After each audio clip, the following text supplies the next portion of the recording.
7 buwang buntis siya, abalang naglilinis ng isang silid-aralan nang pagtawanan siya ng mayamang may-ari ng universidad. Bibigyan kita ng 3 milyon kung malulutas mo yan. Wala siyang kamalay-malay na maling babae ang kanyang hinamon. Si Monica Lopez ay 3 beses nang nagbubura ng pisara noong umagang yon. Pinipilit alisin ang makakapal na marka ng chalk na iniwan ng mga estudyante. 7:30 pa lang ng umaga. Pero 2 oras na siyang naglilinis sa mga pasilyo ng Flores University, isang prestihiyoso at mahal na paaralan ng medisina sa Sao Paulo. Ang madilim na asul niyang uniforme na may puting gilid ay hapit na hapit sa kanyang malaking tiyan at bawat galaw niya ay nangangailangan ng mas matinding pagsisikap kaysa sa pinapakita niya. Ang mapusyaw niyang blondeng buhok ay nakatali sa isang malinis na ponytail na bahagyang kumakaway sa bawat kilos. Tahimik ang pagkagiliw ni Monica sa silid 304 kahit walang ibang nakakaalam kung bakit. Ang silid-aralang ito ay nakalaan para sa Advanced Medical Physics, isang asignaturang halos imposibleng maunawaan ng karamihan sa mga estudyante. Kabisa niya ang bawat sulok ng silid, ang mga mesa, bawat bitak sa pader, pati na ang mga mantsa sa kisame. Ngunit ng umagang iyon, may kakaibang bagay na humuli ng kanyang pansin. Nakalagay sa pisara gamit ang matingkad na puting chalk ang isang komplikadong equation, puno ng kakaibang simbolo at mga Greek letter na kayang magpatigil sa sinumang estudyanteng medikal. Sandaling natigilan si Monica, nakatitig sa pisara, ang basahang hawak ay nakalaylay sa isang kamay. Bahagyang nanginig ang kanyang mga daliri. Kilala niya ang equation na iyon, hindi lang basta pamilyar. Alam na alam niya kung ano ang ibig sabihin nito. Isang malalim na tinig ang biglang bumasag sa katahimikan, parang kulog na dumating nang wala sa oras. Naglilinis ka pa rin? Napalingon si Monica, muntik nang mawalan ng balanse. Nakatayo sa pintuan si Profesor Alfredo Flores. Siya ay 37 taong gulang, suot ang malinis na abong suit, may makintab na itim na buhok, at puting kurbata na malamang mas mahal pa kaysa sa buwan ng sahod ni Monica. Pero higit pa siya sa isang guro. Siya ang may-ari ng universidad. Namanan niya ang isang napakalaking kayamanan at ginawang negosyo ang edukasyon para sa mga mayayaman. Magandang umaga po, Profesor Flores. Mahina ang tinig ni Monica habang yumuko sa paggalang. Malapit na po akong matapos. Pumasok si Alfredo na may malalakas na hakbang at binigyan siya ng karaniwang tingin ng paghamak. Sa loob ng 6 na buwang pagtatrabaho ni Monica sa paaralan, lagi siyang tinitingnan ni Alfredo na parang istorbo lang sa perpektong institusyong elitista nito. Ang tagal mong tapusin ang pinaka-basic na trabaho, matalim na sabi nito habang inihagis ang mamahaling aktong maleta sa mesa. May klase ako sa loob ng 20 minuto at amoy linis pa rin ang silid. Pasensya na po, Profesor, tatapusin ko agad. Mabilis na tugon ni Monica habang binilisan ng kilos. Sandali, sabi ni Alfredo na tila may napansin. Buntis ka pala. Muling natigilan si Monica na mula ang pisngi. Opo, sir, mahina niyang sagot. 7 buwan. 7 buwan, kumpirma niya. Tumawa si Alfredo ng malamig, walang kasamang tuwa. At sino ang ama? Janitor din. Mas masakit pa iyon kaysa sa anumang naramdaman niya sa buong pagbubuntis. Malalim ang hininga ni Monica, pinipigilan ang damdamin. Wala na po siya sa eksena, sir. Mahinahong sagot niya. Siyempre naman, panguuyam ni Alfredo, yung mga lalaki na ganyan di talaga nagtatagal.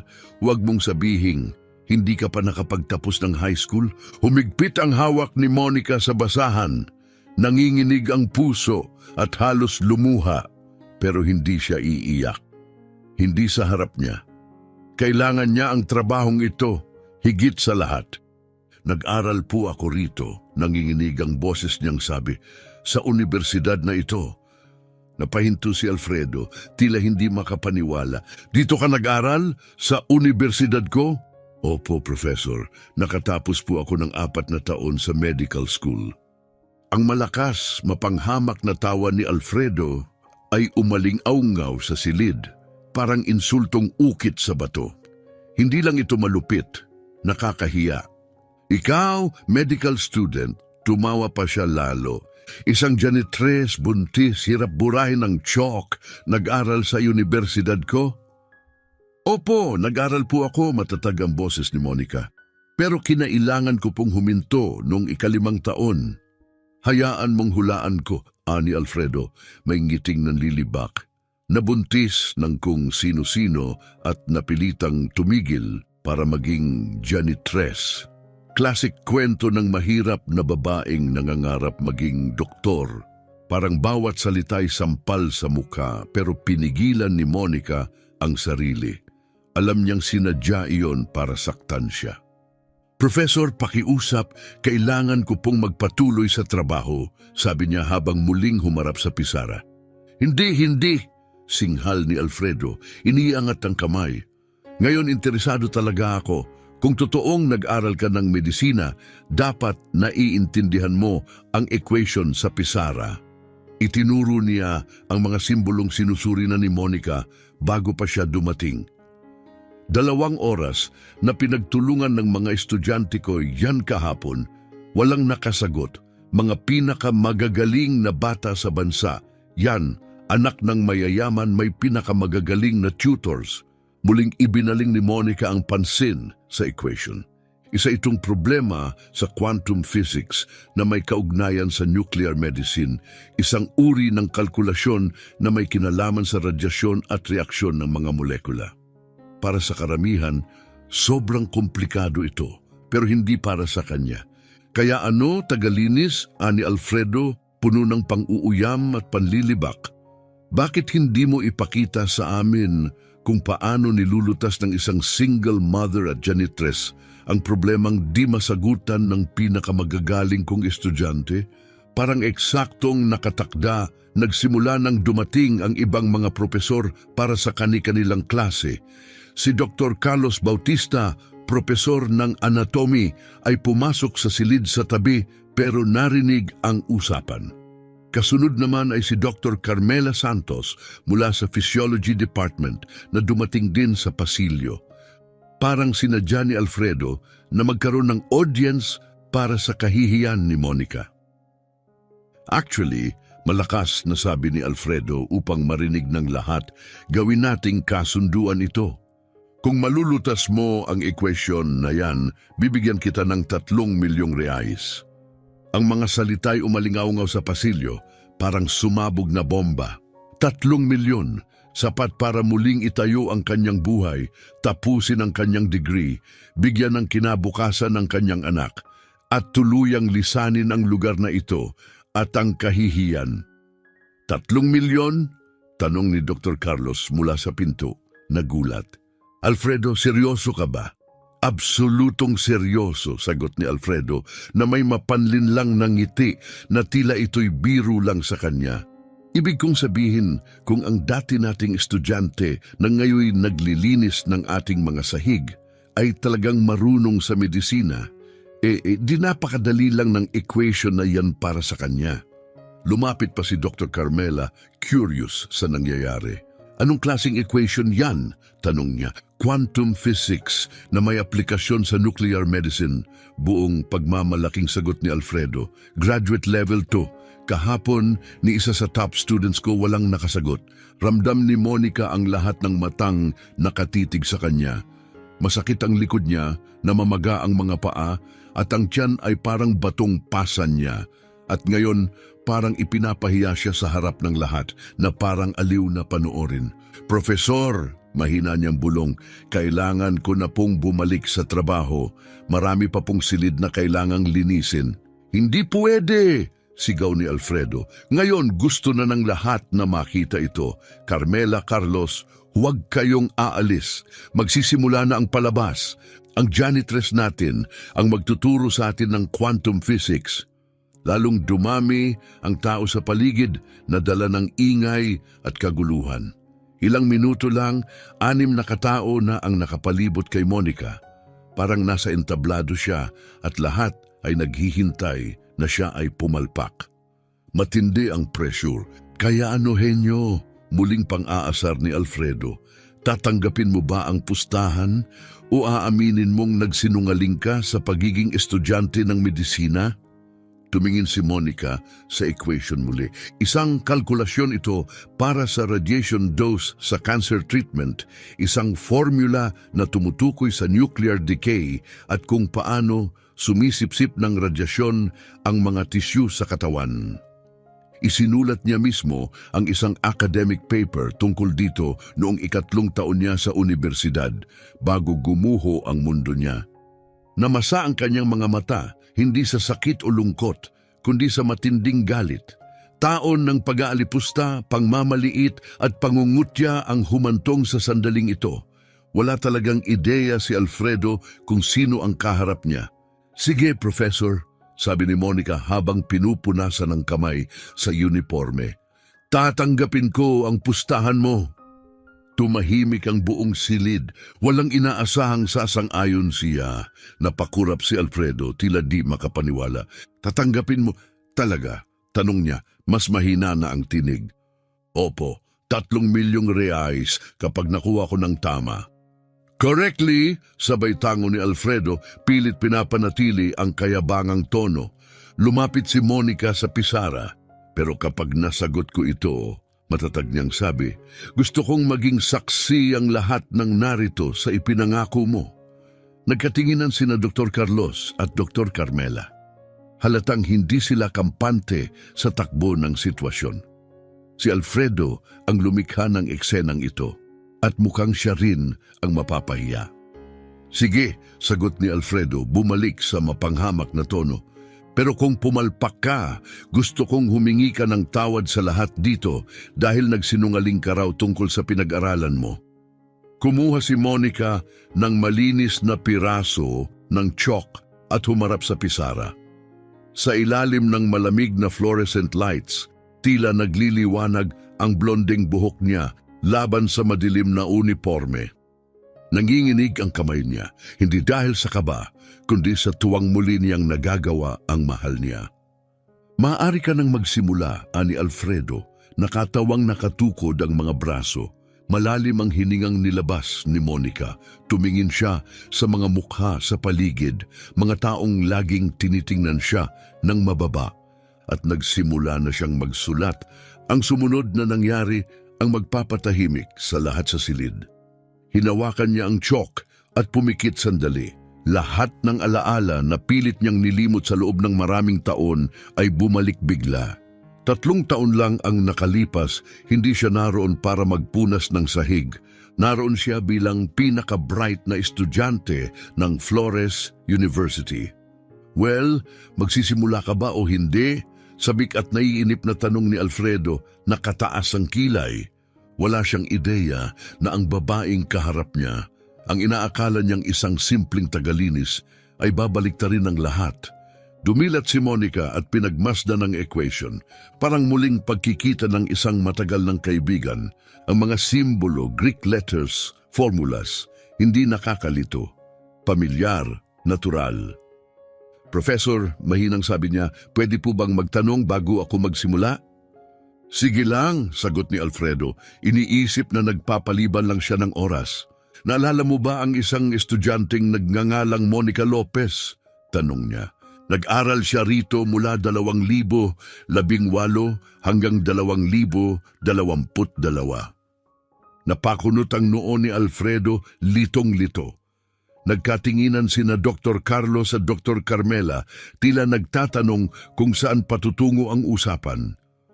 "Monica Lopez," bulong ni Alfredo, pilit inaalala. "Pamilyar ang pangalan, pero wala akong maalalang natatanging estudyanteng may ganoong pangalan." "May buong scholar siya," patuloy ni Monica, hawak pa rin ang chalk sa kamay. "Ang nanay niya ay kasambahay. Siya ang nangunguna sa lahat ng klase sa loob ng 4 na taon. "Sandali," biglang sabi ni Dr. Carlos, nanlaki ang mata. Monica Lopez, yung henyo, yung nagsulat ng research paper tungkol sa quantum physics sa nuclear medicine noong 3 taon niya. Tahimik na tumango si Monica, hindi na kailangang magsalita pa. Dahan-dahang tinakpan ni Dr. Carmela ang kanyang bibig habang unti-unting sumisiksik ang katotohanan sa kanyang isipan. Yung Monica Lopez na yon, mahinang sabi niya, ang pinaka-brilliant na estudyante na nagkaroon ng universidad na to. Bigla na lang siyang nawala nung 5 taon. Isang araw nandito siya, tapos nawala. Napalingon si Alfredo mula kay Monica patungo sa kanyang mga kasamahan, hirap pa ring tanggapin ang naririnig. Ibig niyang sabihin, ang janitress natin ay... Yun nga, matatag na putol ni Monica. Ako si Monica Lopez, ang parehong Monica na dating pinupuri bilang pinakamahusay na estudyante sa paaralang ito. Pumigat ang katahimikan. Hindi lang ito sorpresa, ito'y matinding pagkabigla. Nanlumo ang mukha ni Alfredo, parang nakakita ng multo. Hindi pwede, mahinang bulong niya. Si Monica Lopez ay may lahat, perpektong grado, scholarship, kinabukasan sa medisina. Lahat yon ay totoo, sagot ni Monica, habang lalo pang tumitibay ang kanyang tinig. Gusto mo bang marinig ang natitirang bahagi ng kwento, Professor? Dahil mukhang interesado ka naman, mas maraming guro ang nagsimulang magtipon sa pasilyo. Kumalat na agad ang balita tungkol sa nangyayari sa room 304. Pakiusap, sabi ni Dr. Carlos, taos puso. Sabihin mo sa amin kung anong nangyari sa iyo, Monica. Malalim ang hiningang binuga ni Monica, inihahanda ang sarili na muling buksan ang lumang sugat. Rosa po ang pangalan ng nanay ko. 30 taon siyang naging kasambahay para lang bigyan ako ng pagkakataon sa edukasyon. Naglilinis siya ng bahay sa araw at ng mga opisina sa gabi para lang maipang tuition ko sa mga preparatory exams. Tahimik lang si Alfredo, wala na ang kayabangang ekspresyon sa kanyang mukha. Nanguna ako sa university entrance exam, patuloy ni Monica. Nakakuha ako ng full academic scholarship. Sa loob ng 4 na taon, ako ang nanguna sa lahat ng klase, physics, chemistry, anatomy, pharmacology, physiology. Hindi ako bumaba ng grado na 9 kahit kailan. Naalala ko siya, bulong ng isang mas matandang propesor na kararating lang. Professor Jose, bati ni Monica, extraordinary ako noon.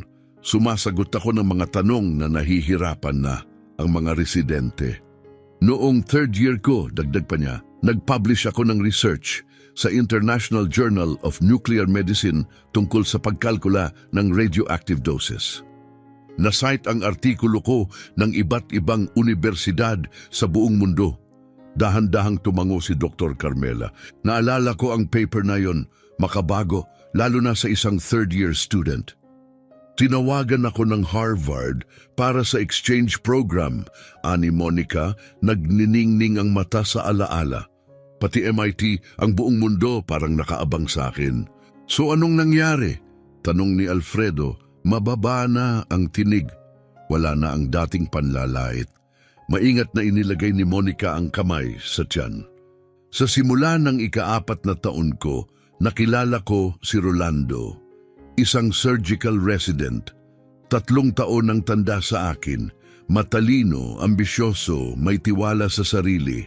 Naging kami, tahimik ang lahat.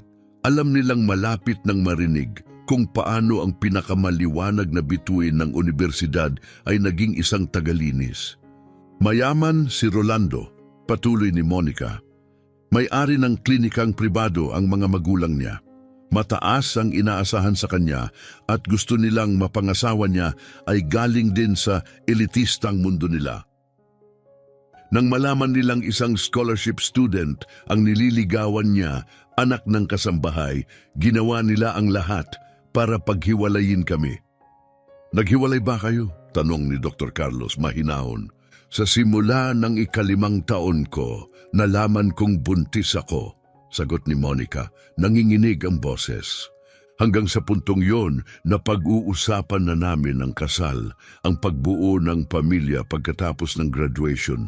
Akala ko matutuwa siya. Lumutang ang bigat sa silid, pakiramdam ng lahat ay may paparating na bagyo. Nung sinabi ko sa kanya, nagbago siya. Sabi niya hindi pa siya handa, na masisira ang career niya, na kailangan kong ayusin ito. Kumikinang ang luha sa mata ni Monica pero hindi niya ito pinakawalan. Nang sinabi kong hindi ko gagawin yon, binigyan niya ako ng ultimatum. Kung ipagpapatuloy ko ang pagbubuntis, tapos na kami. Pinapili niya ako, ang anak o siya. At pinili mo ang anak, mahinang sabi ni Dr. Carmela, hindi bilang tanong, kundi bilang katotohanang marangal. Pinili ko ang anak ko, sagot ni Monica, buo ang loob. Tama, mahinahong kumpirma ni Monica. Noong araw ring yon, tinapos ni Rolando ang lahat sa amin. Sabi niya sa mga kaibigan niya, nagsisinungaling lang ako tungkol sa pagbubuntis, na pinapain ko lang siya. Pinalaganap niya ang chismis na isa lang akong gold digger, ginagamit ang sanggol para makapasok sa pamilya nilang mayaman. Habang nagsasalita si Monica, lalo namang nanliliit si Alfredo. Unti-unti, tumatama sa kanya ang bigat ng mga maling akala at asal niya. Pero, sabi ni Professor Leonardo, napapaisip, hindi pa rin malinaw kung bakit mo kinailangang huminto sa pag-aaral. Pwede ka pa namang magpatuloy kahit buntis. O, sagot ni Monica, kung naging normal ang pagbubuntis ko. Pero hindi naging ganon. Nagkaroon ako ng seryosong komplikasyon, mataas na presyon, sobrang pamamaga at panganib ng maagang panganganak. Pinag-bedrest ako ng doktor ng 3 buwan. Hindi ba pinapayagan ng universidad ang medical leave sa ganong kaso? Tanong ni Dr. Carlos, halatang nababahala. Mapait ang ngiti ni Monica. Pwede naman, aniya, pero para lang sa mga estudyanteng nagbabayad ng full tuition. Yung scholarship ko, kailangan ng perfect attendance. Kapag lumiban ako ng higit sa 15 araw sunod-sunod, mawawala ang buong scholarship ko. Parang kulog ang bagsik ng salitang yun. Nagkatinginan ng ilang guro, gulat at tila may konsensyang nabuhay. Ilang taon na pala nilang hinayaang manatili ang ganoong patakaran. Sinubukan kong ipaglaban ito, patuloy ni Monica. Nagdala ako ng medical records, nakiusap ng exception. Nag-alok akong mag-exam sa ibang oras, mag-aral mula sa bahay. Pumalik kapag maayos na ako. Pero walang halaga ang lahat ng yon. Matigas ang batas. Sino ang tumanggi sa hiling mo? Tanong ni Alfredo, mabagal na, tila takot sa isasagot. Yung administrative director noon, sagot ni Monica, nakatitig sa kanya. Sabi niya, hindi daw gumagawa ng exception ng university para sa mahihirap na estudyanteng may personal na problema. Parang nalaglag ang tiyan ni Alfredo. Naalala niya, hindi man buo pero sapat. Noong panahong iyon, siya pa ang vice director at sumang-ayon siya sa desisyong iyon. Isa siya sa nagpapatupad ng patakarang sumira sa kinabukasan ni Monica. Nawala ang scholarship ko sa 5 taon, sabi ni Monica. 3 buwan na lang, graduate na sana ako. 16 na taon na ang nakalipas. Mula noon, lahat ng trabaho pinasok ko para mabuhay hanggang sa natanggap akong janitress dito. 3 taon na ang nakakaraan. 5 taon ng pagsusumikap, pinakamataas na grado, internasyonal na pagkilala, at lahat ng iyon nawala dahil pinili kong pangalagaan ang kalusugan ko at ang anak ko. Ilan sa mga propesor ang napaluha na, nakakabigat sa dibdib ang kawalang katarungan. Sinubukan ko pang umutang para bayaran ng huling semestre, sabi ni Monica. Pero wala akong kita at walang gustong mag-cosign. Ibinenta ng nanay ko lahat ng ari-arian niya, pero kulang pa rin. At pagkatapos niyon, mahinang tanong ni Dr. Carmela, pilit pinipigil ang emosyon. Ipinanganak ang anak ko, sabi ni Monica, may bahid ng ngiti habang inilalapat ang kamay sa tiyan. Sofia. Ipinanganak siya noong 2009, noong 22 anyos pa lang ako. 15 taon na siya ngayon, senior high school na. Matatalino siya gaya ko nun. Siya ang liwanag ko, ang dahilan ng lahat. Pero ang pagpapalaki ng bata na mag-isa, walang diploma, walang tiyak na trabaho, hindi naging madali. Kaya ka nagtatrabaho dito, sabi ni Dr. Carlos, hindi tanong, kundi pagkaunawang huli na dumating. Tama, sagot ni Monica. Kaya ako naglilinis ng mga pasilyo ng universidad na ito. Sa parehong mga silid kung saan dati akong pinupuri, ngayon pinupunasan ko ang sahig. Pinapanood ko ang mga bagong estudyante na tinutupad ang pangarap na inagaw sa akin. Gulat si Alfredo. Sa loob ng 6 na buwan, nilait niya, minaliit at tinrato si Monica na parang wala siyang halaga. Hindi niya alam, ito pala ang pinakamatatalinong estudyanteng dumaan sa paaralang iyon. Monica, mahina niyang sabi, hindi ko alam. Hindi mo alam, sagot ni Monica kalmado pero mabigat, dahil hindi mo kailanman sinubukang alamin. Sa'yo isa lang akong tagalinis, walang pangalan, walang kwento, walang halaga. Pero buntis ka na naman ngayon, napansin ni Professor Leonardo. Nandyan ba ang ama? Wala, iling ni Monica. Nakilala ko ang isang lalaking akala ko iba. Sinabi ang lahat ng tamang salita, nagsabing mahal niya ako. Pero nung sinabi kong buntis ako, nawala na lang siya. Siguro may talento talaga ako sa mga lalaking tumatakbo pag naging totoo na ang laban.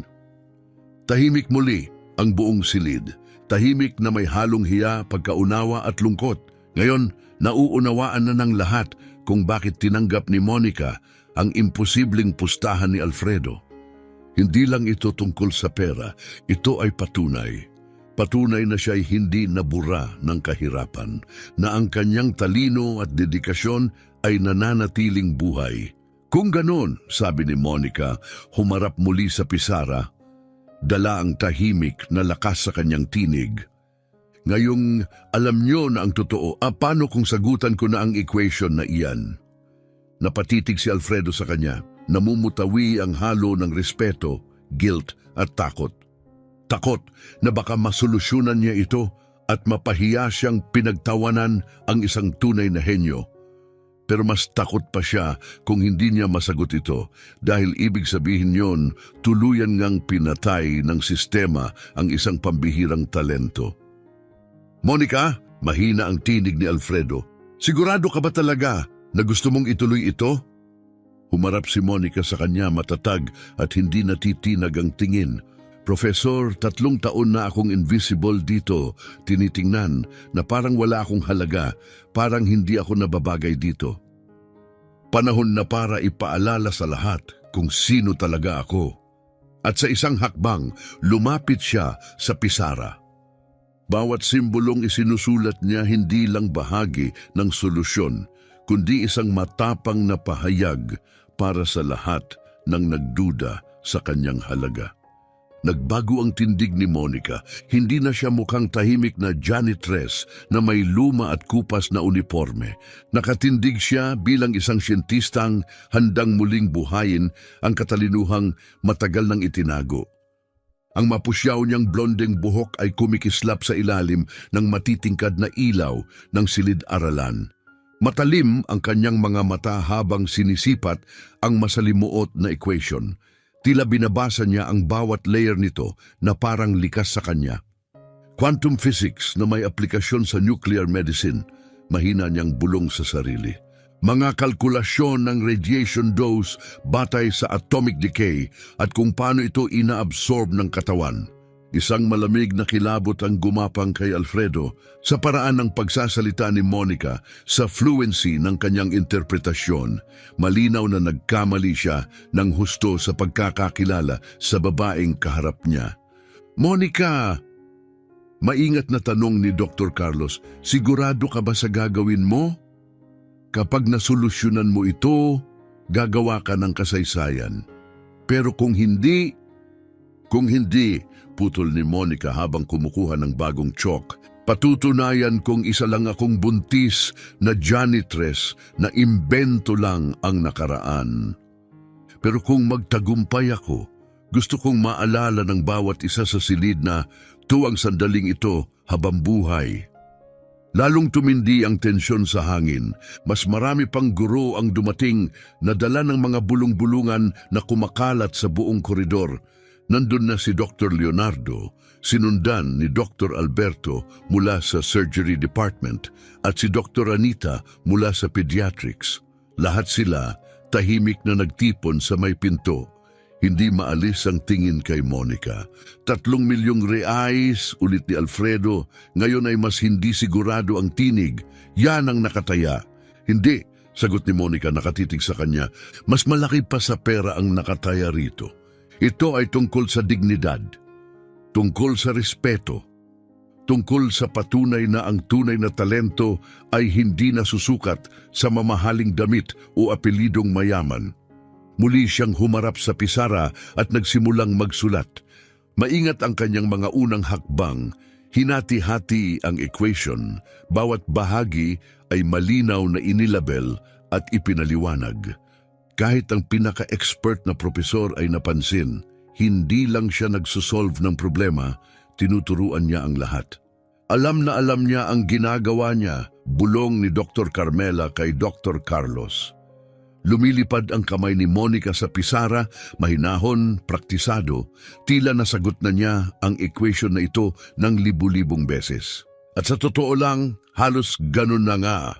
Nung siya'y estudyante pa, libu-libong oras ang ginugol niya para sa ganitong klaseng problema. Radioactive decay ng cesium-137. Banggit niya, tinuturo ang bawat hakbang. Half-life 30.17 years. Beta emission energy 0.662 mega-electron-volts. Namulat ang mga mata ni Alfredo. Hindi lang siya basta nagsasalin ng numero. Naglalapat siya ng malalim na pangunawa sa agham. Tinatalakay ang teoryang bihirang maabot kahit ng pinakamagagaling na estudyante. Nag-iiba ang absorption depende sa organ, dagdag ni Monica habang patuloy sa pagsusulat. Bone density, 1.9 Ns cubed. Fat tissue, 0.95 cubic meters. Muscle, 1.06 grams per cubic meter. Nagkakatinginan ang mga propesor, hindi makapaniwala. Kabisan niya ang lahat ng figures na ito mula sa memorya, mga numerong madalas kailangan panghanapin sa textbook ng mga eksperto. Hindi ka paniwala, bulong ng isang batang propesor sa likod. Baka may binabasa siyang kopya. Wala, tahimik na tugon ni Professor Leonardo. Yan ang regalo ni Monica. Lahat ng detalye kabisado niya. Kaya siya extraordinary. Habang patuloy si Monica sa pagsusolve, nakaramdam si Alfredo ng unos ng damdamin. Paghanga sa katalinuhan, guilt sa ginawa niya, at takot. Takot kung sakaling kumalat ang kwentong ito. Professor Flores, sabay lapit ni Dr. Anita, totoo ba na 3 milyon ang pinangako mo kung masagot niya to?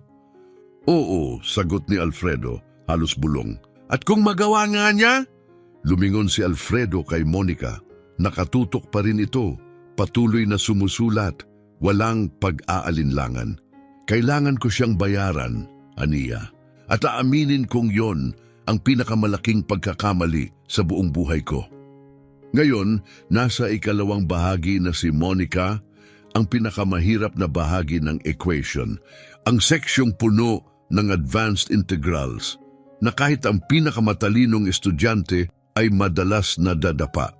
Pero hindi man lang siya kinabahan, sinimulan niya ang kalkulasyon ng may katahimikan at tiwala at buong silid ay napuno ng tahimik na paghanga. Ang kilos ng kanyang kamay ay tumpak at eksperto, tila isang surgeon na bihasa sa paghiwa.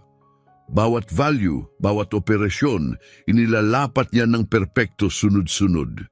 Ngayon, paliwanag niya sa lahat ang exponential absorption integral. Patuloy siyang nagsusulat, kalma, malinaw at matatag ang tinig. Kung isasama ang logarithmic attenuation ng radiation habang dumaraan ito sa mga layer ng tissue, patuloy na paliwanag ni Monica habang nagsusulat. Diyos ko, bulong ni Dr. Alberto mangha, parang algebra lang sa high school ang dating sa kanya. Sa kabila ng pagiging 7 buwang buntis, kumilos si Monica na parang wala siyang iniinda. Umaabot siya sa mga sulok ng pisara, yumuyuko para tapusin ang mga kalkulasyon sa ibaba. Walang alinlangan o pagbagal. Tila sa mga sandaling iyon, ang pagmamahal niya sa agham ay siyang nagdadala sa kanya.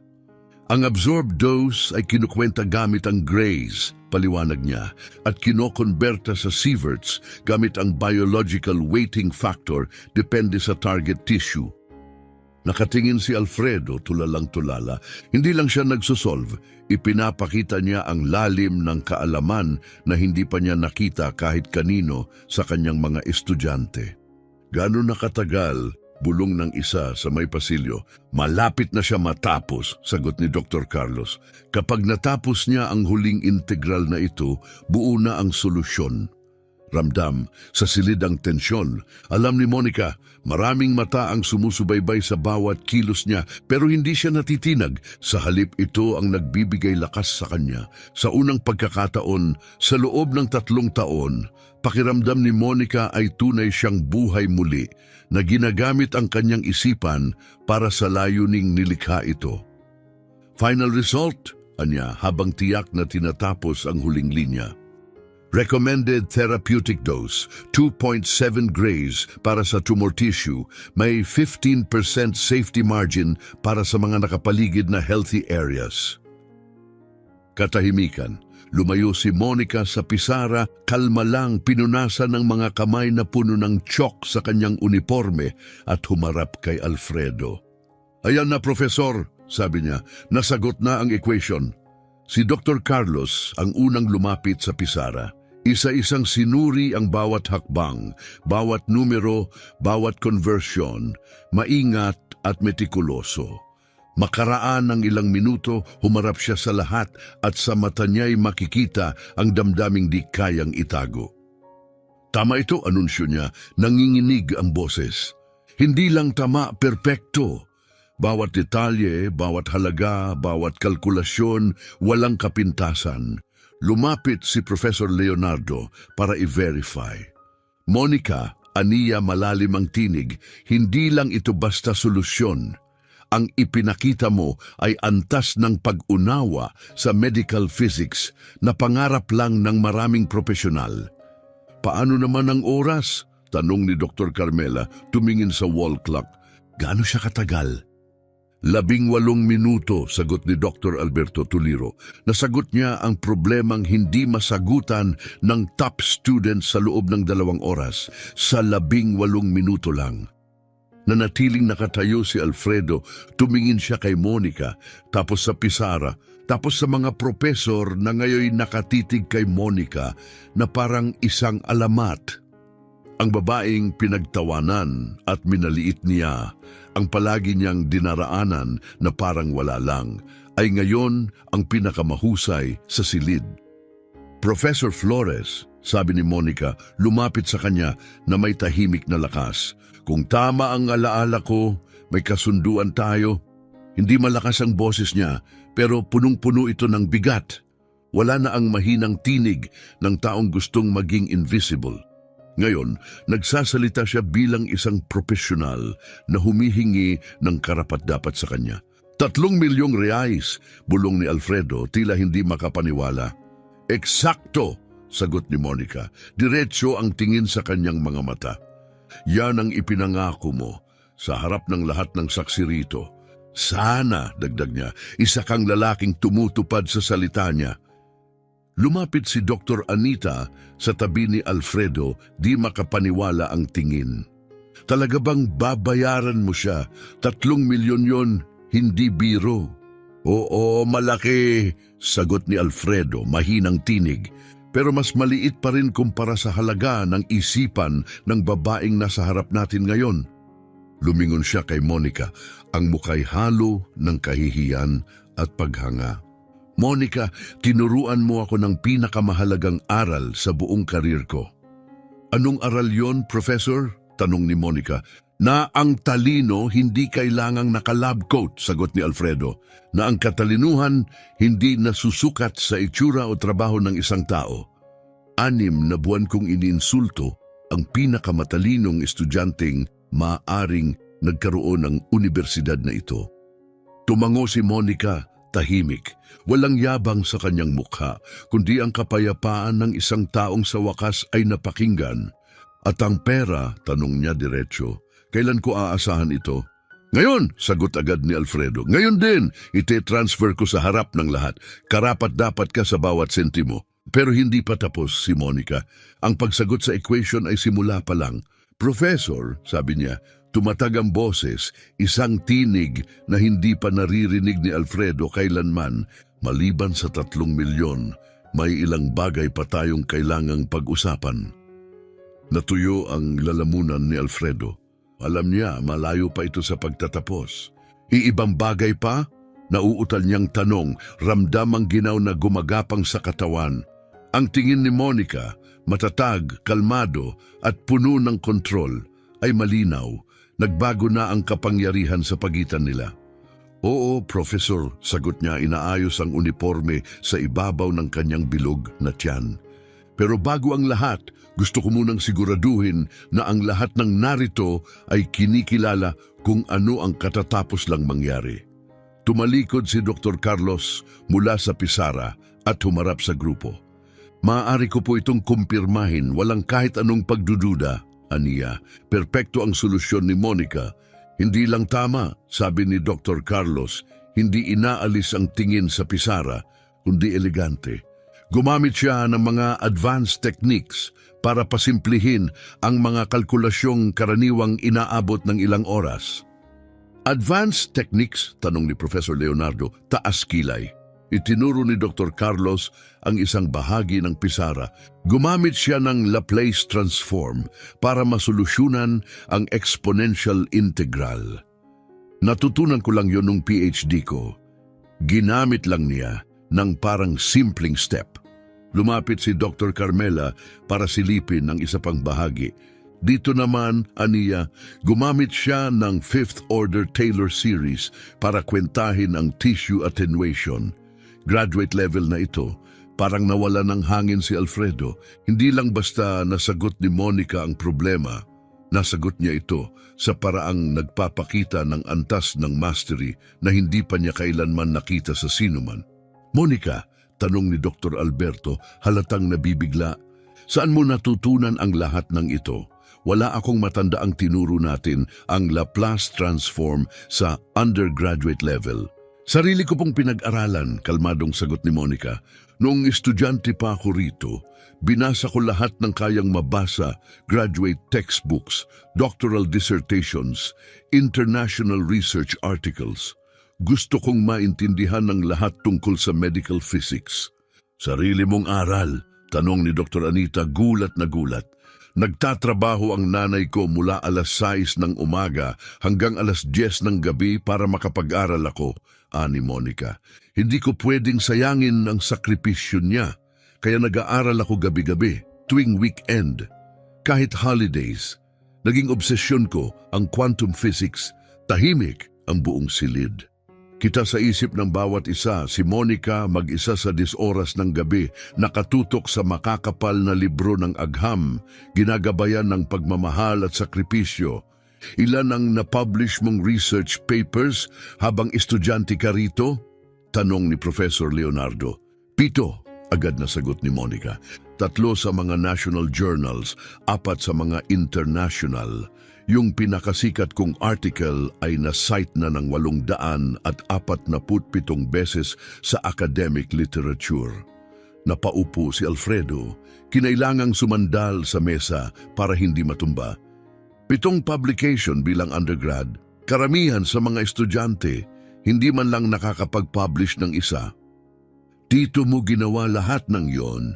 Tanong niya kahit alam na ang sagot. Oo, sagot ni Monica, lahat. Gamit ang mga laboratorio ng universidad na ito, sa gabay ng mga propesor nito. Bit-bit ang pangalan ng institusyong ito sa mga journal sa buong mundo. Masakit ang katotohanan, ang babaeng nagbigay ng dangal sa Flores University sa buong mundo, ang parehong universidad, ang siyang nagtulak sa kanya pababa bilang tagalinis ng pasilyo. Professor Flores, sabay harap ni Dr. Carlos sa kanya, Nauunawaan mo ba kung ano ang ibig sabihin nito? Si Monica Lopez ang nagdala ng pinakamaraming akademikong karangalan sa eskwelahang ito. Nauunawaan ko, mahina at puno ng guilt, ang sagot ni Alfredo. Lumapit si Monica sa mesang sinasandalan ni Alfredo. Pwede ba akong magtanong sa iyo, Professor? Siyempre, sagot ni Alfredo, naghahanda sa maaaring marinig.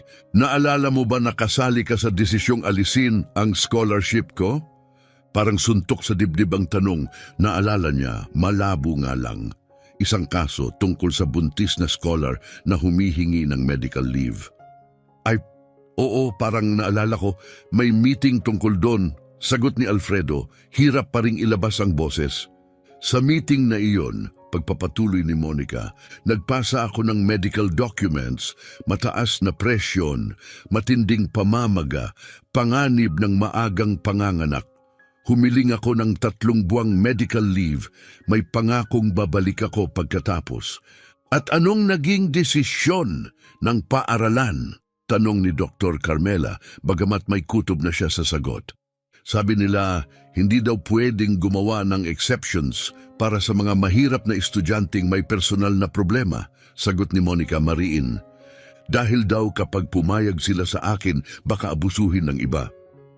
Nagkatinginan ng mga propesor, halatang nababalisa, isang patakarang puno ng bias, isang tahimik, ngunit malupit na anyo ng diskriminasyon. Sino ang nagsabi noon? Tanong ni Professor Leonardo, dumidilim ang mukha. Diretsyong tumingin si Monica kay Alfredo.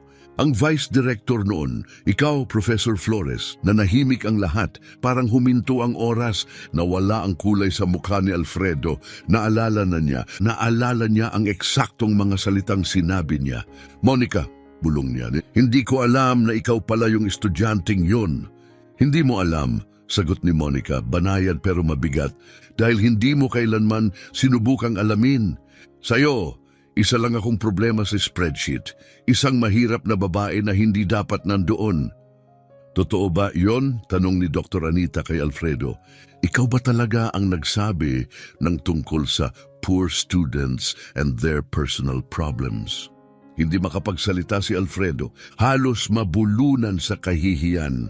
Muli siyang tiningnan ni Monica, hindi na may galit, kundi mas mabigat pa, may tahimik na pagkadismaya. Alam mo ba kung ano ang pinakamasakit, Profesor? Tanong niya. 3 buwan matapos akong mawalan ng scholarship, nakatanggap ako ng liham mula sa Harvard. Inalok nila ako ng full PhD position. Tinawagan din ako ng MIT. Harvard? Gulat ni Dr. Carlos. Nag-alok sila ng PhD diretso mula undergrad? Oh, sagot ni Monica. At may kasamang research stipend, $5,000 kada buwan. Pero tinanggihan ko, 8 na ang buwan ng pagbubuntis ko noon.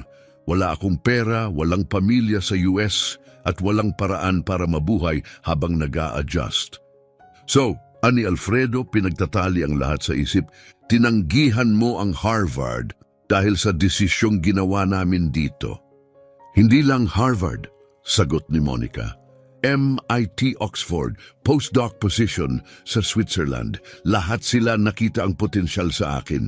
Pero nawala ng saysay ang lahat dahil ang universidad na ito na pinilit kong bigyang karangalan ang siyang sumira sa pundasyong kailangan ko para abutin ang pangarap na iyon. Walang makapagsalita ang mga guro. Ngayon lang nila lubusang naiintindihan kung anong uri ng henyo ang nawala. Isang global scientific mind na itinapon ng sarili nilang institusyon. Monica, mahinang tanong ni Dr. Alberto, sinubukan mo bang ipaliwanag ang sitwasyon mo sa Harvard? Oo, sagot ni Monica. Sinabi ko ang totoo na nawalan ako ng scholarship dahil sa komplikasyon sa pagbubuntis. Nawala akong kakayahang lumipat noon. At paano sila tumugon? Tanong ni Professor Leonardo. Sobrang bait nila, ani Monica. Hinintay nila ako ng 6 na buwan. Pagkalipas niyon, ibinigay na nila ang posisyon sa iba. Napaupo si Alfredo. Parang binalatan ng buhay. Ramdam niya ang bigat ng naging epekto ng desisyong iyon. Hindi lang siya nabigong gabayan ang isang estudyante, ninakawan niya ang mundo ng isang life-saving researcher. Professor Flores, sabay lapit muli ni Monica, may ipapakita po ako sa inyo. Inilabas niya ang isang lumang cellphone, bitak-bitak ang screen. Ilang tap lang at ipinakita niya ang screen kay Alfredo. Ito po ang Google Scholar, paliwanag niya. Minomonitor nito kung ilang beses nasisite ang mga academic work. Lumapit si Alfredo at napanganga. Ang top article na cite ng mahigit 1,200 beses. Over 1,200 citations, bulong niya halos hindi makapaniwala. Naging global standard ang paper na yan, mahinahong paliwanag ni Monica. Ginagamit ito ngayon sa pediatric oncology centers sa buong mundo para kalkulahin ang radiation doses para sa mga bata. Kinuha ni Dr. Carlos ang telepono, hindi makapagsalita. Monica, hindi ka panipaniwala ito. Nagligtas ka ng buhay, binago mo ang medical practice. At ginawa ko ang lahat ng ito, sabi ni Monica, may tahimik na pagmamalaki bilang isang undergraduate student. Isipin mo na lang kung ano pa sana ang naabot ko kung may mga resources ako mula sa Harvard or MIT. Mahina ngunit buo ang loob na sabi ni Monica.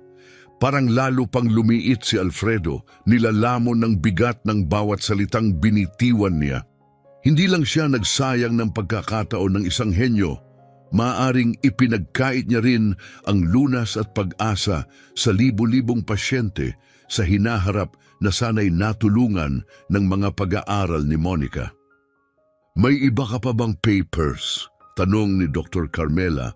Meron, tango ni Monica. Isa tungkol sa radiotherapy sa brain cancer, isa pa tungkol sa radiation safety sa pediatric procedures, at isa pa na nagmumungkahi ng bagong radiopharmaceuticals para sa early stage diagnosis. Lahat yan ginawa mo habang undergraduate pa lang? Gulat na tanong ni Professor Leonardo. Oh, lahat, sagot ni Monica.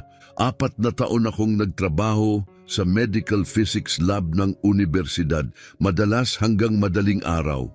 At si Professor Lopez, dagdag niya, yung nag-retire nung nakaraang taon, minsan niyang sinabi sa akin na kaya kong baguhin ang buong larangan ng nuclear medicine. Napakibot ang mukha ni Alfredo sa pangalan. Naalala niya si Professor Lopez, isa sa pinakarespetadong siyentipiko ng universidad. Kung ganun kataas ang tiwala nito kay Monica, tunay nga siyang pambihira. Monica, sabi ni Alfredo habang dahan-dahang tumatayo, may utang akong paghingi ng tawad sa iyo. Paghingi ng tawad? Tanong ni Monica, walang pagbabago ang tinig. Oo, sa pagsira ng karir mo, sa pagtrato sa iyo na parang wala kang halaga, sa pagiging bulag ko sa isang kahanga-hangang tao na nasa harap ko na pala. Matagal siyang tinitigan ni Monica. Mahalaga ang paghingi mo ng tawad, Professor, sabi niya, pero hindi niyan binabayaran ng renta ko. Hindi rin yan binubura ang mga taon ng panglalait. At tiyak, hindi rin yan maibabalik ang kinabukasang nawala sa akin. Kung ganon, anong gusto mo? Tanong ni Alfredo. May halong takot sa boses. Ngumiti si Monica sa unang pagkakataon. Pero hindi iyon ngiting masaya. Ito'y matalim, tiyak, makapangyarihan. Gusto ko ng hustisya, Professor, sabi niya. At sisiguraduhin kong makakamit ko ito. Hustisya? Ulit ni Alfredo, pilit pinapanatili ang composure. Ano ang ibig mong sabihin, Monica? Tumalikod si Monica at tumingin sa bintana. Pinagmasdan niya ang mga estudyanteng tumatawid sa courtyard habang ang kanyang blonding buhok ay kumikislap sa sinag ng araw. Sa ilang sandali, tila siya'y lumulutang sa alaala. Pero nang bumaling siya muli, ang tingin niya'y bakal. Professor Flores, Ania, sa nakaraang 3 taon marami akong narinig na mga usapan. Mga usapan na akala ninyo ay walang taong mahalaga ang nakikinig. Napakunot ang noo ni Dr. Carlos. Anong klaseng usapan? Yung mga nangyayari kapag iniisip ng mga tao na hindi naiintindihan ng janitor ang sinasabi nila, sagot ni Monica. Mga usapan tungkol sa unethical decisions, academic favoritism at kung paano ang ilang estudyante, lalo na ang anak ng mga mayayamang donors, ay binibigyan ng espesyal na trato. Nagbago ang ihip ng hangin sa silid. Nagsimulang magpalitan ng tingin ang mga propesor, halatang naiilang. Monica, maingat na tanong ni Dr. Carmela. Anong ibig mong sabihin? Ang ibig kong sabihin, may mga estudyanteng hindi kailanman pumapasok sa klase pero pumapasa sa bawat exam. May mga assignments na binibili, may mga donasyon na nagkakahalaga ng milyong reais na kasabay ng milagrosong pagtaas ng grado. Parang nawala ng kulay si Alfredo. Hindi mo mapapatunayan yan, mabilis niyang sagot. Lalo pang lumapad ang ngiti ni Monica, malamig at matatag. Hindi ko ba kaya? Nakalimutan mo ang isang mahalagang bagay tungkol sa mga janitor, Professor. Ano yon? Tanong ni Professor Leonardo, mababa ang boses pero alerto. Kami ay invisible, sagot ni Monica. Magsalita kayo ng malaya sa harap namin dahil akala niyong parte lang kami ng kasangkapan, pero ang janitor nakakarating kahit saan, nakikita at naririnig namin ang lahat. Parang nahulog ang katahimikan mula sa kisame, nagbigay ng matinding tensyon tulad ng isang kable na malapit ng maputol. 3 taon kong nilinis ang opisina ng direktor, ang administrative wing, mga meeting room, mga lugar kung saan nangyayari ang mga kumpidensyal na pag-uusap. At ang isang janitor na may medical education ay lubos na nakakaintindi ng kanyang naririnig. Napalunok si Dr. Alberto. Monica, anong ibig mong sabihin? Inilabas ni Monica ang isang maliit at simpleng voice recorder mula sa kanyang bulsa. Yung tipo na hindi mo mapapansin pero kayang baguhin ang lahat. Ang ibig kong sabihin, sabi niya ng pantayang tono, na na-record ko ang lahat. Napasinghap ang mga tao sa silid. Namutla si Alfredo, tinakpan ni Dr. Carmela ang kanyang bibig. Napaatras si Dr. Carlos, halatang gulat. Nirecord mo ang mga pribadong pulong, sigaw ni Alfredo, puno ng takot ang tinig. Nirecord ko ang mga pag-uusap habang ginagawa ko ang trabaho ko, paglilinaw ni Monica. Mga usapang nagsisiwalat ng paglabag sa academic ethics at korupsyon, mga bagay na hindi dapat bahagi ng anumang edukasyonal na institusyon. Illegal yan! Sigaw ni Alfredo, nanginginig na ang boses. Hindi, Professor. Mariing sagot ni Monica, ang ginawa ninyo ang illegal. Ako nag-iipon lang ng ebidensya. At nang hindi inaalis ang tingin kay Alfredo, pinindot niya ang play button. Umalingaw-ngaw sa silid ang boses ni Alfredo, malinaw at walang duda. Bagsak na naman sa anatomy si Deputy Fernandez's son. Pero nag-donate ang pamilya ng 2 milyon para sa bagong lab. Sa tingin ko pwede na nating pag-isipan uli ang grado niya. Sumunod ang isa pang boses, agad na nakilala ng mga propesor bilang dating administrative director. Walang problema, kakausapin ko ang professor. Ang 2 milyon ay may kasamang maraming reconsideration. Parang babagsak si Alfredo. Saan mo nakuha yon? Tanong niya, nanginginig. Habang naglilinis ako ng opisina ng direktor, sagot ni Monica. Gabi ng Biyernes, naiwan yung bukas ang recorder. Hindi niyo man lang napansin na andun ako. Umiinom ka nung gabing yon, kalmadong sabi ni Monica. Akala mo walang ibang tao. Pindot, nag-play muli ang recorder. Ngayon, si Dr. Carmela naman ang narinig. Yung anak ni businessman Souza, halatang kinopya lang ang paper niya. Pero bumili siya ng 10 bagong makina para sa departamento. Siguraduhin na lang nating makapasa siya. Namula ng tudo ang mukha ni Dr. Carmela. Monica, that was taken out of context. Pinaliwanag niya, nanginginig ang tinig. Talaga ba? Malamig na sagot ni Monica, sabay pindot muli. Dito sa universidad na to, mas malakas ang pera kaysa sa talino. Ganyan talaga ang sistema. Boses pa rin ni Dr. Carmela. Malinaw, walang pagkakamali. Parang nabawasan ng hangin ang buong silid. Walang makaimik. Nagpilit si Professor Leonardo na magbigay ng paliwanag. Monica, parang mga iilang insidente lang yan. Ilang insidente, mapait ang tawa ni Monica. May 47 recordings ako, Professor? 47? Ulit ni Dr. Carlos, hindi makapaniwala. 47 dokumentadong kaso ng academic corruption. 47 estudyanteng bumili ng diploma habang ako na may perpektong grado at internasyonal na pagkilala ay itinapon dahil lang nabuntis. Lumapit si Monica sa pisara, nakatayo pa rin ng equation na parang monumento ng katotohanan. Alam niyo kung ano ang pinaka-ironic? Tanong niya. Habang nililinis ko ang mga classroom na to, ang mga estudyanteng hindi man lang makasagot sa simpleng equation, sila ang bumibili ng diplomang pinaghirapan ko. Lumapit si Alfredo, pilit na binabalik ang kontrol. At anong balak mong gawin sa mga recording na yan? Depende, sagot ni Monica, hindi mabasa ang tono. Depende kung handa na kayong itama ang mga pagkakamaling ginawa nyo. Anong uri ng pagwawasto ang hinihingi mo? Tanong ni Alfredo. Tumindig si Monica sa gitna ng silid, parang hukom sa isang courtroom. Gusto ko ng diploma. Gusto kong kilalanin ng universidad na ito na natapos ko ang lahat ng akademikong requirement para sa kursong medisina.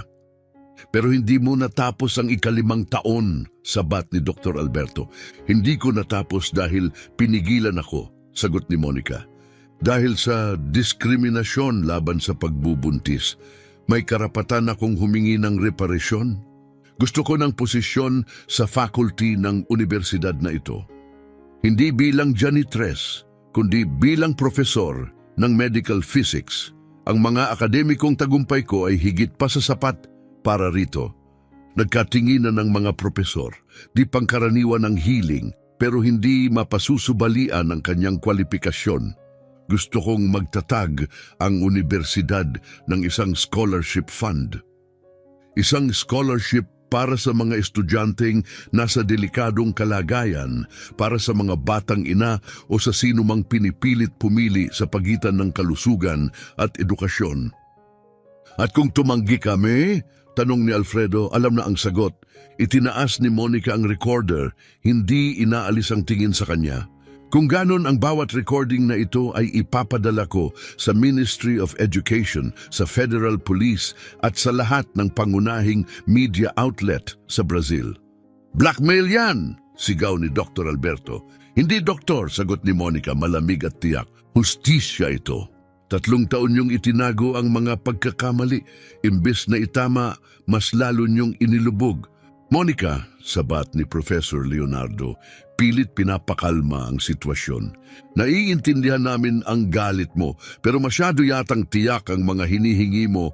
Tiyak nga, putol ni Monica, matalim, dahil tiyak din ang mga kasalanang ginawa ng administrasyong ito. Lahat ng hinihingi ko ay tugon sa tiyak na inhustisya. Alam na ni Alfredo, wala na siyang ligtas na daan palabas. At kung pumayag kami, tanong niya, bagsak na ang loob. Mananatiling ligtas ang recordings, sagot ni Monica. Bilang insurance, mananatili silang naka-archive hanggat tinutupad ng universidad ang kasunduan. Gaano katagal? Tanong niya. Hanggat kailangan para mapatunayan na tunay na nagbago ang universidad na ito. Lumapit si Dr. Carmela. Monica, ang hinihingi mo, ito'y malalaking pagbabago. Mababago ang takbo ng buong institusyon. Alam mo kung ano ang tunay na matindi, sagot ni Monica, tumataas na ang tinig. Isang babaeng may pinakamataas na grado sa klase, naglilinis ng palikuran dahil lang nabuntis. Ang tingin mo sa hinihingi ko'y radikal? Mas radikal ang pagbenta ng diploma sa may pera habang ang tunay na marunong ay tinatanggal. Bawat salita parang martilyong tumatama sa puso. Hindi siya sumisigaw, pero ang lakas ng kanyang tinig ay sapat para maramdaman ng lahat ang bigat ng katotohanan. At may isa pa akong alok, dagdag ni Monica. Ano yon? Tanong ni Alfredo. Halos nawawala ang takot na palitan ng pag-uusisa. Gamit ang research experience ko, kaya kong buksan ang mga pinto para sa universidad na ito sa buong mundo, sabi ni Monica. May mga koneksyon pa rin ako sa Harvard, MIT, Oxford. Kaya kong tumulong sa pagtatayo ng mga partnership na maglalagay sa universidad na ito sa global map. Napatuwid ng upo si Dr. Carlos. Anong klaseng partnerships? Tanong niya. Collaborative research sa nuclear medicine, student exchange programs, international publications. Tunay na prestige, hindi binili, kundi pinagpaguran. Napaisip si Alfredo, alam niya, ang global recognition ay mas mahalaga pa kaysa sa kahit anong donasyong galing sa mga maduming kasunduan. Professor, sabi ni Monica isang hakbang papalapit, napakasimple lang ng desisyon mo. Pwede mong ipagpatuloy ang pamamalakad ng isang universidad na batay sa favoritism at corruption at harapin ang pambansang kahihiyan. O maaari mong baguhin ito sa isang tunay na sentro ng karunungan, isang lugar ng integridad, isang lugar na nagbibigay galang sa tunay na galing. Nagtagpo ang tingin nila ni Alfredo. At sa tingin mo, tanong nito sa huli, kaya mong gawin yan? Professor, kalmadong sabi ni Monica, 7 international articles ang na-publish ko bilang undergraduate. Isipin mo kung ano pa ang kaya kong gawin kung may sapat na pondo bilang isang propesor. Tumingin si Alfredo sa paligid. Sa bawat mukha, Dr. Carlos, Dr. Carmela, Jose, Alberto, nakita niya ang halo ng takot, paghanga at isang bagong ningning, pag-asa. Hindi lang pananakot ang ginawa ni Monica. Nagbigay siya ng pagkakataon para sa pagtubos. Gaano katagal ang ibinibigay mong oras? Tanong ni Alfredo. Tumingin si Monica sa orasan sa pader. Hanggang 6:00 ng gabi, Professor. Gusto ko ng sagot bago mag-6 ng gabi. Paano kung kailangan kong kumonsulta sa board? Kausapin mo kahit sinong gusto mo, sagot niya. Pero pagpatak ng 6:00, inaasahan kong may desisyon na kayo. Kung hindi, bukas ng umaga, lahat ng pangunahing dyaryo sa Brazil ay magkakaroon ng kopya ng mga recording. Ibinulsan niya ang recorder at naglakad papuntang pinto. Pagdating doon, huminto siya, tumingin sa likuran. At para malinaw, Professor, yung 3 milyong reais sa pustahan natin, hiwalay pa yun sa lahat ng ito. At lumabas siya ng silid, iniwan ang isang kwarto na puno ng mga propesor na natulala. Nanatili si Alfredo sa room 304 mag-isa. Matagal matapos silang lahat ay umalis. Tanging ang eko ng mga yapak ang naiwan, nanginginig ang mga kamay niya habang sinusubukang unawain ang mga nangyari sa loob ng 2 oras. Ang janitress na ininsulto niya sa publiko sa loob ng 6 na buwan ay hindi lang pala henyo. May hawak din itong sapat na ebidensya para wasakin ang kanyang reputasyon, ang karera ng mga kasamahan niya at mismong universidad. Dinampot niya ang telepono. Tumawag. Alberto, kailangan kita ngayon na. Alfredo, para kang hindi makagulapay. Anong nangyari? Pinablackmail ako ng dating estudyante, pulong niya, at ang mas masaklap, may punto siya. 2 oras ang lumipas. Dumating si Alberto Ribeiro, isang kilalang criminal defense lawyer na may 30 taon ng karanasan. Kalmado, maputi ang buhok at sanay sa paglilinis ng gulo ng mga makapangyarihan. Linawin natin ani Alberto, inayos ang salamin. Itong si Monica Lopez ay may mga recording, malinaw, na naglalantad ng academic corruption. Oo, at hindi malabo ang content. Diretsahan, buong pag-amin. Ilan? Sinabi niyang 47. Napabuntong hininga si Alberto.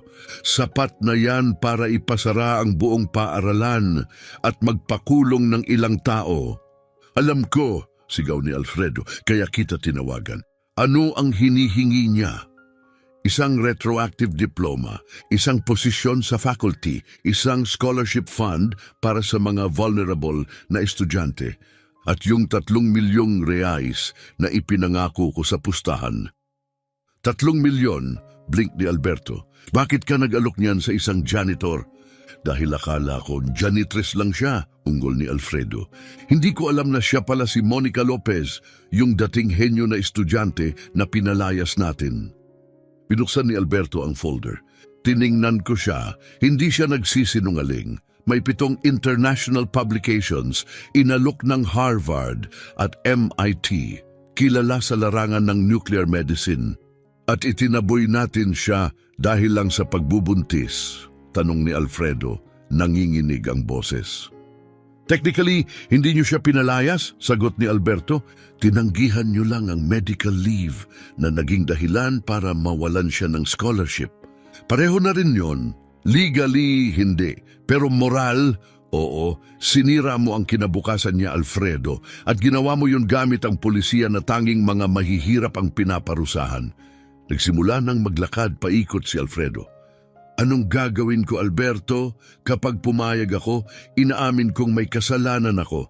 Kapag hindi, ilalabas niya ang lahat at guguho ang lahat. Tahimik si Alberto. Kung tutuusin, napaka-reasonable ng mga hinihingi niya, sabi niya sa wakas. Reasonable? Binabantaan niyang pabagsakin ang buong institusyon. Hindi, humihingi siya ng hustisya. At sa totoo lang, pwede siyang humingi ng mas malala pa. Biglang kumatok ang sekretarya ni Alfredo. Professor Flores, may bisita po. Isang journalist, sabi urgent. Journalist? Namutla si Alfredo. Sabi niya, Teresa Mendoza ang pangalan mula sa Folha de São Paulo. May natanggap daw siyang anonymous tip tungkol sa mga irregularidad sa akademya. Nagkatinginan sina Alfredo at Alberto. Hindi na siya nag-aksaya ng oras, bulong ni Alberto. Anong sasabihin ko? Tanong ng sekretarya. Sabihin mong wala ako, utos ni Alfredo. Sabihin mong nasa meeting ako. Pagkaalis nito, lumapit si Alberto. Kita mo kung gaano siya katalino?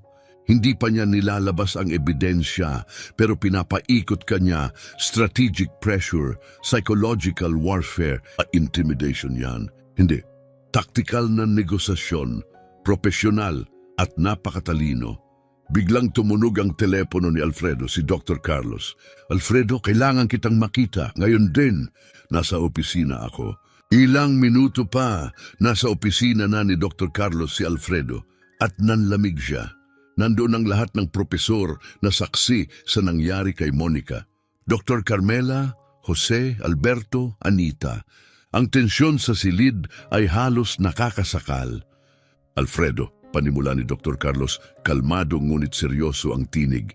Kailangan nating pag-usapan ang lahat ng nangyari ngayon. Nakikinig ako. Si Monica Lopez, sabi ni Dr. Carmela, diretsahan ang pinakakwalipikado sa buong universidad na ito.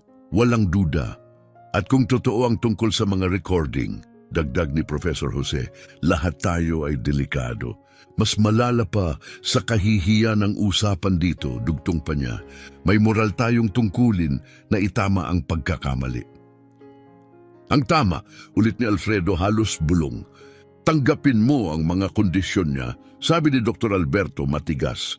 Karapat-dapat siya sa diploma, nararapat siya sa posisyon at ang universidad na ito, kung tutuusin, kailangang magbago.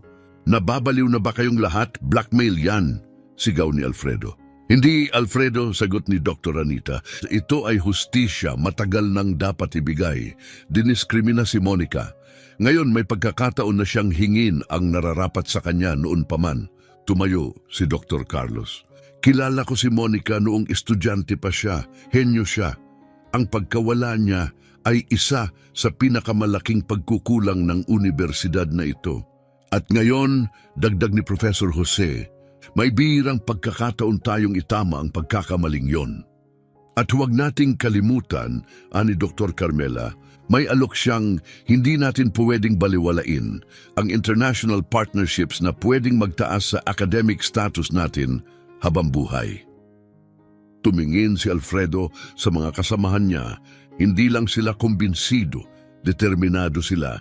Totoo bang gusto niyo talaga itong ituloy? Wala na tayong ibang opsyon, sagot ni Dr. Alberto. May hawak siyang ebidensya na kayang tapusin ang lahat. Pero higit sa lahat, ito ang tamang gawin. At yung 3 milyon, tanong ni Alfredo, mapait. Ipinangako mo yun sa publiko, paalala ni Dr. Carlos. Kapag umatras ka, sira na ang kredibilidad mo. Tumawag muli ang sekretarya ni Alfredo. Professor Flores, 3 journalist na po ang nasa labas. Mabilis na kumakalat ang balita. Ibinagsak ni Alfredo ang telepono. Hindi siya nagbibiro. Alfredo, ani Dr. Carlos, mahina pero mariin. May deadline tayo, 6:00, 4:30 na. nauubusan tayo ng oras. Kung itutuloy natin to, paano natin ito gagawing opisyal? Tawagin natin ang University Council sa isang emergency session, mungkahi ni Professor Jose. Ipresenta natin ang kaso at bumoto tayo. Pumapayag ka bang kuhanin natin siya sa ganitong sitwasyon? Hindi natin ito ipapakita bilang pressure, paliwanag ni Dr. Carmela. Ipapakita natin ito bilang pagkilala sa isang nakaligtaang tagumpay. Lumapit si Dr. Alberto. Ganito mo dapat tingnan, si Monica ay may kapangyarihang sirain ang karera mo. Pero hawak rin niya ang susi para dalhin ang universidad na ito sa pandaigdigang tagumpay. Ang mga koneksyon niya sa Harvard, MIT at Oxford, pwede niyang iakyat ang institusyong ito na higit pa sa halagang inutang mo sa kanya. Hindi lang siya humihingi ng hustisya, dagdag ni Dr. Anita, nag-aalok siya ng pangalawang pagkakataon. Malalim ang buntong hininga ni Alfredo. Ramdam niya ang bigat ng desisyon, pero malinaw na ito lang ang landas pasulong. Sige, aniya sa wakas, tawagin ang pulong. Nagtipon ang University Council sa isang emergency session. Maingat na nagsalita si Alfredo, hindi binanggit ang recordings. Ang tinutok niya, katarungan, academic integrity. Isa si Monica Lopez sa pinaka-brilliant nating estudyante, aniya. Pinilit siyang huminto dahil sa problemang administratibo, hindi sa kakulangan sa akademikong tagumpay. Ngayon, may pagkakataon tayong ibalik siya, hindi lang bilang graduate, kundi bilang profesor. Tiningnan ni Dr. Lopez, presidente ng council, ang academic file ni Monica. Impresibo ang mga research paper na ito, aniya. 7 habang undergraduate pa lang? Tama, sagot ni Alfredo. At konektado pa rin siya sa top institutions sa US at Europe. Anong salary ang pinag-uusapan? Tanong ni Dr. Martins. Competitive, 15,000 reais kada buwan kasama ang standard faculty benefits. At ang diploma? Natapos niya ang lahat ng requirements. Ang pagkakawala niya ay dahil lang sa administratibong problema, hindi dahil sa academic failure. 7 pabor, 2 tutol, 5:40 na. May 20 minuto pa si Alfredo para ibigay ang balita. Nakita niya si Monica sa university parking lot. Naka-blue janitor uniform pa rin, handa nang umalis. Monica, tawag niya habang papalapit. Dahan-dahan siyang lumingon, isang kamay sa kanyang tiyan. Professor Flores, bati niya. May sagot na ba kayo? Meron na, inaprubahan ng University Council ang lahat ng hinihingi mo. Walang reaksyon ng sorpresa si Monica. Tumingin lang siya at tumango. At ang 3 milyon, tanong niya, itatransfer ngayong araw. Magaling! Monica, lumambot ang tinig ni Alfredo, nilalamon ng guilt. Gusto kong malaman mong naiintindihan ko na. Nakikita ko na ngayon ang pinsalang ginawa namin at taos puso akong humihingi ng tawad. Mas karapat dapat ka pa sa lahat ng to, mahinang sabi ni Alfredo. Professor, sagot ni Monica, kalmado, hindi ito tungkol sa kung ano ang karapat dapat sa akin. Ito ay tungkol sa hustisya. At minsan, kailangang igiit ang hustisya. Sumakay siya sa kanyang lumang sasakyan at pinaandar ang makina. Bago umalis, binaba niya ang bintana at muling tumingin pabalik. Nagsisimula na ako sa Lunes, Profesor. Sana handa ka nang masaksihan ang tunay na pagbabago sa universidad na ito. At saka siya umalis. Iniwang mag-isa si Alfredo sa parking lot. Alam niyang hindi na muling babalik sa dati ang buhay niya o ang institusyong pinamumunuan niya. Halos hindi na makilala ang Flores University. Ang dating maputlang pasilyo ngayon ay may nakasabit na makinang na plakang ginto. Advanced Medical Physics Laboratory, Dr. Monica Lopez. Ang babaeng dating naglilinis ng sahig ay ngayoy naglalakad na suot ang puting lab coat. May karga sa kanyang bisig ang kanyang bagong panganak na anak. Professor Monica, sigaw ng estudyante mula sa dulo ng pasilyo. Si Marina, third-year medical student at research assistant ni Monica. Dumating na yung resulta mula sa Harvard Project. Ngumiti si Monica at inilipat ng posisyon si Baby Mariano sa kanyang bisig. 3 buwang gulang na ito ngayon, malusog, masaya, at si Monica ay nakahanap ng balanse sa pagiging ina at profesional na siyentipiko. Magandang balita ba? Tanong niya habang papasok sa lab.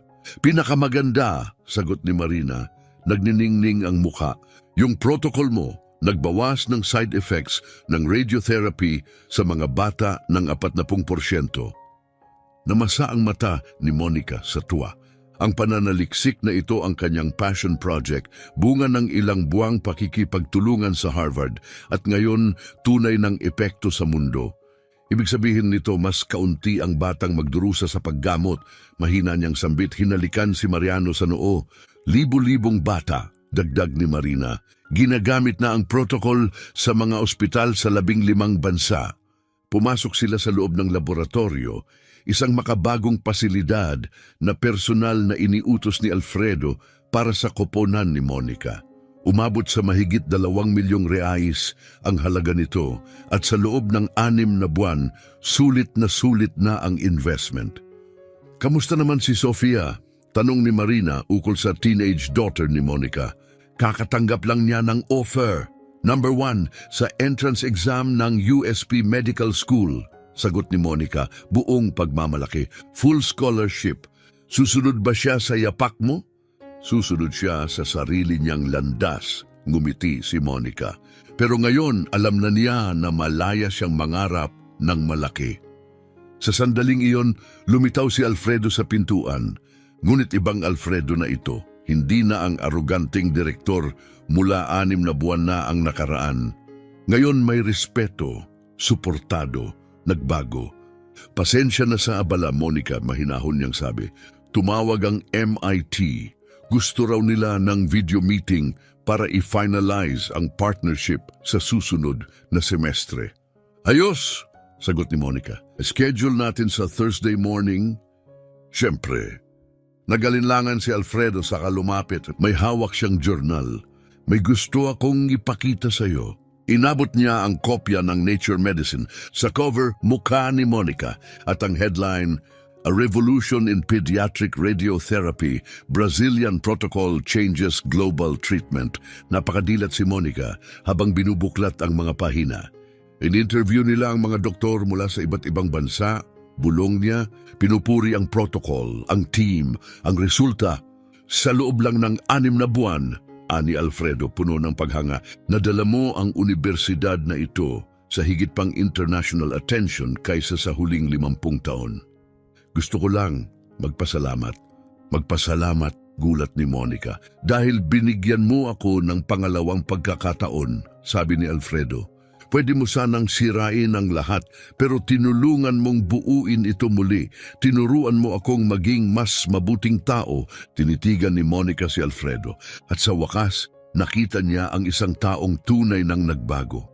Ikaw mismo ang natuto, sagot niya. Ako lang ang nagbigay sa iyo ng bagong direksyon. At napakagandang direksyon. Alam mo ba kung ilang estudyante ang nag-apply sa bagong scholarship? Ilan? 347, sagot ni Alfredo. At salamat sa fund na itinatag natin, matatanggap natin silang lahat. Ngumiti si Monica, taos puso. Ang scholarship para sa mga batang ina ay isa sa kanyang mga kondisyon at ngayon, binabago nito ang buhay ng daan-daan. Isa pa, dagdag ni Alfredo, tumawag ang Ministry of Education. Gusto nilang gamitin ang universidad natin bilang modelo para sa inclusive academic policy. Totoo, tinuturing na nila tayong national benchmark. Biglang tumunog ang telepono ni Monica, international number. Tiningnan niya ang screen at ngumiti. Si Professor Navarro mula sa Harvard, sabi niya kay Alfredo, nagniningning ang mga mata. Hello, Professor. Kamusta ka? Magandang Ingles ang ginamit ni Monica habang sinasagot ang tawag mula sa ibang bansa. Tumagal lang ng 10 minuto ang pag-uusap pero nakanganga si Alfredo sa gilid habang nakikinig. Pinag-usapan niya ang komplikadong detalye ng pananaliksik, budget at mga internasyonal na timeline. Mabilis, natural, walang kahirap-hirap. Tungkol saan yon? Tanong ni Alfredo nang ibaba ni Monica ang tawag. Gusto akong pamunuan ng Harvard sa isang joint project na tatagal ng 3 taon, sagot ni Monica, bahagyang ngumiti. 15 milyong dolyar ang pondo. 15 milyon? Ulit ni Alfredo, halos hindi makapaniwala. Para sa pananaliksik sa nuclear medicine, nakatutok sa mga rare diseases, paliwanag ni Monica. Makikipagtulungan kami sa mga nangungunang universidad sa buong mundo. Umiling si Alfredo tila nabibigatan sa dami ng impormasyon. Monica, binago mo ng tuluyan ang universidad na ito sa loob lang ng 6 na buwan. May partnerships na tayo sa Harvard, MIT, Oxford. Natatanggap na ang mga estudyante natin sa mga pinaka-prestihiyosong graduate programs sa mundo. At simula pa lang to, sagot ni Monica, habang banayad na niyuyugyug si Baby Mariano na nagsimulang gumalaw sa kanyang bisig. Next week, mag-host ako ng delegation mula Japan. Interesado silang i-adopt ang digital radiography protocols natin. Mula Japan, gulat ni Alfredo, gusto nilang i-roll out ang teknolohiya natin sa buong Asia. Kung matuloy, pwede tayong kumita ng milyon-milyong royalties para sa universidad. Naupo ng mabigat si Alfredo, hindi pa rin makapaniwala. Alam mo kung anong nakakatawa, Ania? 6 na buwan lang ang nakalipas. Akala ko nawalan ako ng 3 milyong reais dahil sa isang hangal na pustahan. Pero ngayon naiintindihan ko, ito pala ang pinakamahusay na investment na nagawa ko. Bakit? Dahil dinala ka nito rito at ikaw ang nagdala sa amin ng kinabukasang hindi man lang namin inakala. Lumapit si Monica sa bintana ng laboratorio. Mula roon, tanaw niya ang mga estudyanteng naglalakad sa courtyard. Mula sa iba't ibang pinanggalingan, marami sa kanila'y benepisyaryo ng scholarship program na ipinaglaban niya. Alfredo, Ania, may sikreto akong gustong ibahagi. Siyempre, kaya ko sanang sirain ka. Ang universidad na ito. Lahat. Kaya kong ibenta ang mga recording, gawing public, idemanda kayo, sunugin ang lahat sa lupa. Bakit hindi mo ginawa? Tanong ni Alfredo, tunay na interesado. Tumalikod si Monica, hawak ang anak sa kanyang dibdib. Dahil ang pagbuwag sa isang bagay, hindi nangangahulugang may nabuo ka. Hindi ko lang gusto ng paghihiganti. Gusto ko ng hustisya at higit pa roon, gusto ko ng oportunidad. Gusto kong patunayan na ang galing ay palaging nananaig sa pagkiling. At napatunayan mo, mahinang sagot ni Alfredo. Napatunayan natin, pagwawasto ni Monica, na may bahagyang ngiti. Nagbago ka, lumago ako, nag-evolve ang universidad. Lahat tayo ay umunlad. Biglang lumitaw si Dr. Carlos sa pintuan. Kasunod ang mga propesor na dati nagduda sa kanya. At ngayoy malalim na ang respeto. Monica, sabi ni Dr. Carlos, mainit ang boses. Iniimbitahan ka naming lahat sa celebration dinner. Kakapangalan lang ng Time Magazine sa Flores University bilang isa sa top 10 most innovative institutions sa buong mundo. Time Magazine, tanong ni Monica gulat. Dahil sa research at inclusion initiatives mo, dagdag ni Dr. Carmela, ipinwesto mo ang universidad na ito at ang Brazil sa global scientific map. At huwag nating kalimutan, biro ni Professor Leonardo, lahat ito nagsimula sa isang equation na nasolusyonan sa loob ng 18 minuto. 18 minutong nagbago sa lahat, dagdag ni Dr. Alberto. Tumingin si Monica sa paligid. Ang dating mga mata ng duda, ngayon ay mga matang puno ng paghanga at tunay na respeto. Pupunta ako sa dinner, sabi ni Monica, pero may kondisyon ako. Ano yon? Tanong ni Alfredo. Gusto kong imbitahan ang cleaning staff, lahat ng janitor, lahat ng maintenance worker. Karapat dapat silang nandoon katulad natin. Tahimik ang buong silid, puno ng paghanga. Siyempre, sagot ni Alfredo, walang pag-aalinlangan. Sila ang magiging mga panauhing pandangal natin. Nasa entablado si Monica sa main auditorium ng universidad, kaharap ang 500 estudyante. Naka-eleganting asul na damit, ang kanyang blondeng buhok ay nakapulupot sa isang slick na bun. Sa kanyang bisig, mahimbing na natutulog si Mariano. Tiningnan niya ang buong crowd, ang parehong auditorium na dati niyang nililinis. Nililinis ko noon ang mismong sahig na to, Ania, may banayad ng ngiti. Karamihan sa inyo, dumadaan lang sa akin noon na hindi man lang ako napapansin. At ayos lang yon, dahil minsan ang pagiging invisible ay isang uri ng proteksyon. Tahimik ang lahat, pati ang pinakamahinang tunog ay maririnig. Ngayon gusto kong ibahagi ang isang mahalagang bagay. Ang katalinuhan ay walang uniforme, hindi ito nasusukat sa kayamanan. Maaring matagpuan ng talento kahit saan. Minsan, kailangan lang nito ay pagkakataon. Unti-unting lumakas ang palakpakan. Ang ilan sa inyo ay galing sa pribilehiyo. Ang iba tulad ko noon ay umaasa lang sa oportunidad. Pero kayong lahat ay may parehong kakayahan na baguhin ang mundo. Tumayo ang ilang estudyante, mas lumakas ang palakpakan. Huwag kayong manghusga base sa trabaho o kasuotan ng isang tao. Ang janitor na hindi mo pinapansin ngayon, pwedeng maging propesor mo bukas. Ang waiter na tinitingnan mo ng mababa, maaring maging doktor balang araw. Lahat ay karapat-dapat sa dignidad at oportunidad. Tumingin siya sa mga babaeng estudyante, lalo na sa mga kabataang mukhang may sariling laban. At sa mga batang babaeng narito ngayon, lalo na sa mga magiging ina balang araw, pakinggan niyo ako. Ang pagiging ina ay hindi katapusan ng inyong mga pangarap. Ito ang simula ng mas malalaking pangarap. Pwede kang maging ina at siyentista, ina at leader, ina at kung anumang nais mong maging. Sumabog ang silid sa palakpakan. May mga luhang dumadaloy sa mata ng ilan, lalo na ng mga estudyanteng babae, na ngayon ay nakita ang sarili nila kay Monica Lopez. Hindi lang siya nagbago ng universidad, binago niya ang kahulugan ng posible. Magtatapos ako sa isang huling kaisipan, isang bagay na malalim kong pinaniwalaan nitong mga nagdaang buwan, sabi ni Monica, habang nakatayo sa harap ng punong-punong auditorium. Ang tunay na kakayahan ay laging nanaig sa kayabangan. Ang kaalaman ay laging tatalo sa pagkiling. At ang dignidad ay kailanman hindi kailangang hingin o ipagpaalam. Bumaba siya mula sa entablado sa gitna ng isang matagal, malakas at nag-uumapaw na palakpakan. Sa unang hanay, tumayo si Alfredo kasama ng lahat ng nakapalakpak. Buong kamalayang nasaksihan niya ang isang sandaling tiyak na papasok sa kasaysayan.